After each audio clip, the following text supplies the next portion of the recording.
I now give the floor to His Excellency Abdallah Bouhabib, Minister for Foreign Affairs and Emigrants of Lebanon.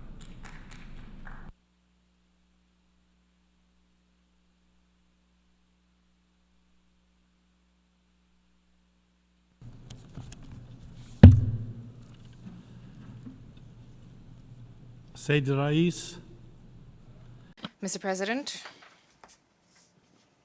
I wish first and foremost to congratulate warmly you upon your election to the helm of the 79th session of the General Assembly of the United Nations. We wish you every success, and we convey to you our full support for your agenda, unity and diversity for the advancement of peace, sustainable development, and human dignity for present and future generations. Mr. President, Lebanon is currently enduring a crisis which is threatening its very existence. The future of our people and our prosperity are imperiled. This is a situation that requires international intervention on an urgent basis before the situation spirals out of control with a domino effect, making this crisis impossible to contain.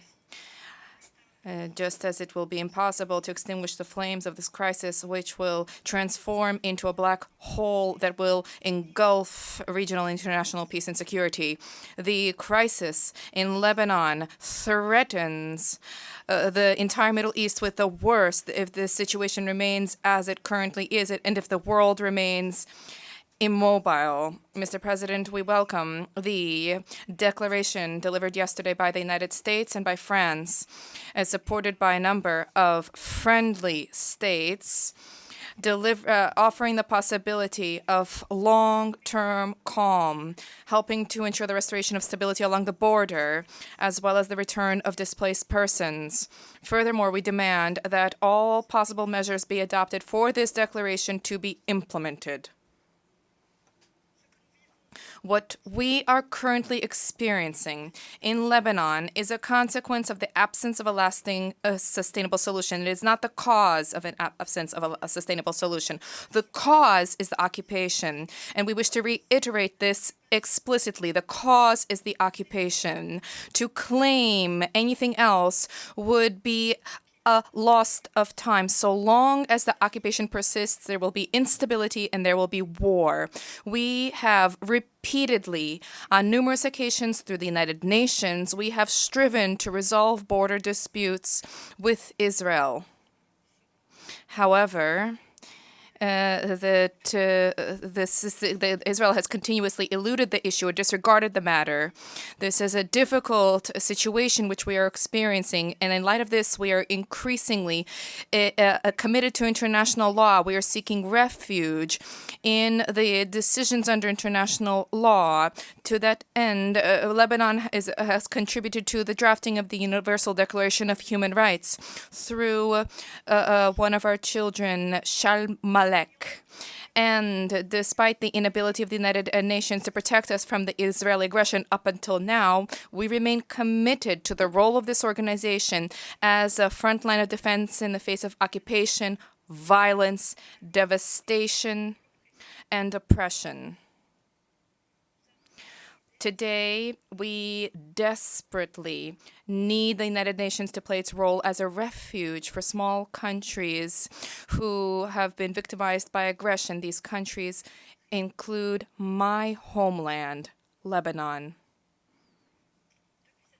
Since this tragedy which we've experienced has broke out, since this bitter reality, we have observed that dialogue is an alternative to the language of weapons to resolve conflict. We have demonstrated ability to be a reliable partner in building consensus, as was the case in October 2022, when the maritime borders were delimited between Lebanon and Israel. This is the best proof of our commitment to negotiations for peaceful dispute resolution.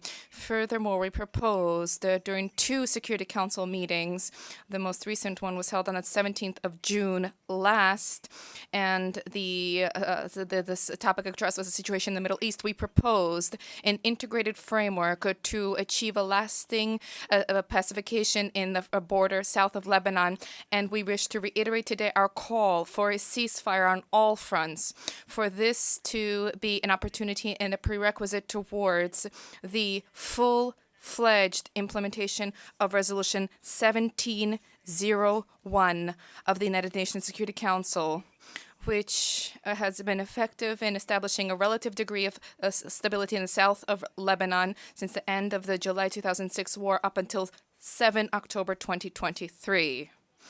We, moreover, are counting on the support of the international community, and specifically on the support of friendly countries in reinforcing the deployment of the Lebanese army in the south of the Litani River and delivering the necessary equipment and to ensure that troop levels can be increased in the wake of the launch by the state of a conscription campaign as part of a clear commitment to the implementation of Resolution 1701. In this regard, there will be no weapons without the consent of the Lebanese government, and there will be no other authority than that of the Lebanese government, as is stipulated in the above-mentioned resolution. Our demand to secure support is not merely a reflection of our commitment to honoring our commitments under Resolution 1701. This is also our confirmation of the importance, reaffirmation of the importance of cooperation and support from the international community to surmount security-related challenges in order to bolster peace and security in the region. We are all cognizant of the economic crisis that has been plaguing our country, and despite this, our government has taken a decision for 100,000 additional soldiers to be deployed to the south of the country, and this is not a mere detail. Quite the contrary, this is a clear political message to the international community reflecting the fact that Lebanon fully intends to implement Resolution 1701, to which we are wedded. And even at the worst times, including the present, we are not standing idly by. We are mobilizing our efforts at the highest level to protect our people, our national institutions, as well as our sovereignty. Mr. President, among the most significant provisions of Resolution 1701, emphasizing the internationally recognized borders of Lebanon delimited between Lebanon and Palestine in 1923. Reaffirmed in the Lebanese-Israeli truce agreement signed on the island of Rhodes in 1949 under the supervision of the United Nations. This will be achieved with the agreement on 13 points that are a source of discord. And pursuant to this, Israel will withdraw from all Lebanese regions that it has occupied and continues to occupy in the direction of the internationally recognized border. We wish to reiterate our commitment to the role of UNIFIL, the peacekeeping force which is active in the south of Lebanon. And since its inception, it has significantly contributed to stability and peace in the region. Up until 8 October 2023, there had been no grave incident threatening regional peace and security that had been recorded. And we wish to take this opportunity to thank UNIFIL for the tremendous sacrifice it has made in light of the tremendous challenges it has been facing, in particular over the past recent months, as well as specifically in recent days. Mr. President,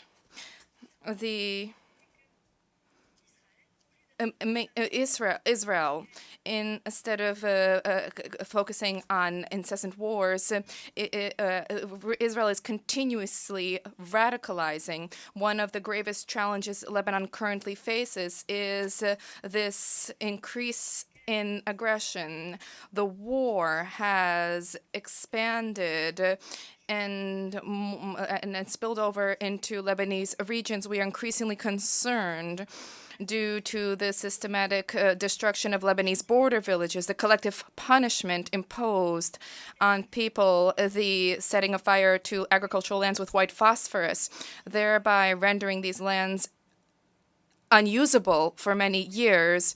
We, in recent days, have borne witness to a detestable, repugnant example of the transformation of telecommunications devices. Civilian devices were transformed into ticking time bombs that were deliberately and simultaneously blown up, thereby claiming the lives of dozens, including children, including women, resulting in thousands of people being wounded, hundreds of whom are in critical condition, in addition to hundreds who were disfigured, maimed, who lost limbs, who lost their vision. From this rostrum, we reiterate our warning against this aggression, which is continuously intensifying, this attempt to play with fire, to plunge the entire Middle East into a conflagration. We reiterate our rejection of war, our legitimate right to defend ourselves pursuant to the Charter of the United Nations and international law. This goes hand in hand with our tireless efforts through our contacts and meetings to avoid falling into the trap of the Israeli occupying power, which is attempting to extend and prolong the war. Mr. President, the return of Israeli displaced persons to their cities and their settlements cannot be achieved through war, cannot be achieved through bombardment, fighting, hostilities, or the displacement of Lebanese people. The shortest path for their return is a comprehensive, immediate ceasefire, as stipulated in the U.S.-French declaration, which was from yesterday supported by friendly states. A full implementation of Resolution 1701 as part of a comprehensive framework accompanied by clear international guaranteed, transparent, and a definitive end to land, sea, and air incursions and breaches of Lebanese sovereignty and our borders, our internationally recognized borders. This is necessary. These violations have exceeded, there have been more than 35,000 such violations since 2006. Mr. President, has Israel not had enough of the endless war since 1948? When will it be time for Israel to give a real opportunity for peace? Will Israel not embrace the path of peace? When will this happen? Instead of using the language of fire and steel, Lebanon and Arab countries have clearly, without any ambiguity, categorically embraced peace through their Arab Peace Initiative, which was the fruit of the Beirut Arab Summit in 2002. With the adoption by Arab states of the two-state solution, through the demand of Arab states for the implementation of United Nations resolutions, which unfortunately have remained dead letter. It is now incumbent upon Israel, both the government and the people, Israel as a whole, if they really want peace, to embrace peace, to choose peace, to want peace instead of war, and to go beyond their obsessions and security-related anxiety, breaking the cycle of violence in the region, ending escalation, stopping escalation, and the risk of complete conflagration in the Middle East also requires collective efforts as part of a clear, defined timeline, together with clear guarantees and recognition of legitimate rights, including the right to self-determination pursuant to international law. There can be no peace without the two-state solution, regardless of how much time this takes. Mr. President, by way of conclusion, we reiterate our call for a lasting solution, for the full, balanced implementation of Resolution 1701. The recognition of our land borders recognized at the international level to ensure that Lebanon and the region can avoid further warfare and destruction. We are at a very difficult time, marred by a tragic escalation of violence in Lebanon. From the heart of the conflict, the resolution 1701 of the Security Council is the primary line of defense for Lebanon. This resolution is not merely a document, not merely a framework for international action. No, this is a commitment on the part of the international community to safeguard regional peace and security. We cannot deviate from this process insofar as this is the legal diplomatic bedrock guaranteeing the protection of Lebanese and regional security. Respecting this resolution is absolutely necessary, not just for Lebanon, but for Israel too, and for the region as a whole. This is the best tool at the disposal of the international community to break this cycle of violence, to ensure that diplomacy prevails despite difficulties and despite the fact that the path ahead is difficult. The cost of a diplomatic failure will be very high. For this reason, we must bear in mind that with each new wave of violence, there is unimaginable suffering endured particularly by civilians. Any civilian killed is a tragedy that is unacceptable, and there's no justification for this. When civilian areas are targeted systematically, as is currently the case in Lebanon, we are talking here about acts that are tantamount to war crimes. There can be no justification for the mass murder of civilians. However, as we talk about death and destruction, devastation, we also need to endeavor to find solutions. Time is of the essence. There's a need to embrace a political process to end this crisis, which is escalating. There's a need to move forward to reach a political solution. We together need to give thought to a political solution to this crisis instead of bogging ourselves increasingly down in the militarization of this conflict, the escalation of the conflict, and the expansion of the conflict. Diplomacy is not always easy, but diplomacy is the only way to save innocent lives and homelands. Lebanon, for our part, we are determined to tread upon this path. Lebanon views the U.S.-French initiative, which was French-U.S. initiative, which was supported by other friendly countries, as an opportunity to generate momentum, to take steps towards ending this crisis. And diplomacy needs to succeed. There is no other choice. Thank you.